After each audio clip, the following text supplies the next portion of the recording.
Panen Raya Serentak Kampung Tangkal Covid seluruh Indonesia dilaksanakan Kamis 9 Juli 2020. Untuk di Kota Palembang, Panen Raya dilaksanakan di Kampung Tangkal Covid-19, Kelurahan Sako, Kecamatan Sako.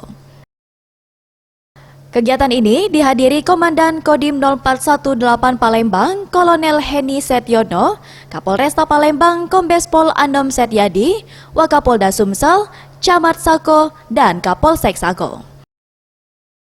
Hasil dari panen raya ini sendiri dibagikan kepada warga terdampak COVID-19. Kecamatan Sako sebagai bagian dari kampung tangkal yang ada di Kota Palembang dan juga seluruh Indonesia hari ini serentak melaksanakan deklarasi ketahanan pangan untuk warga dalam masa pandemi COVID seperti ini. Oleh karenanya ini menurut saya penting, saya bersama Dandim dan tentunya dengan jajaran di bawah ada Pak Camat, Kapolsek dan Ramil untuk terus memberikan penguatan kepada warga mengatasi pandemi COVID ini. Semoga makin sehat, kemudian ekonomi keluarga pun dimulai dengan kuat. Demikian. Banyak dengan area 4.000 kurang lebih 4.000 meter persegi.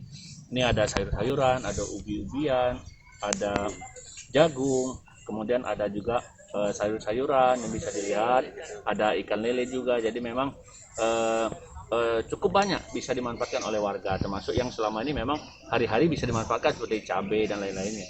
Kita bagikan ke warga di sekitar, khususnya di Komplek Bumi Sako Damai. Di daerah Borang ya, di Sematang Borang, bukan di Sematang Borang, di daerah Jalan Sematang Borang ya.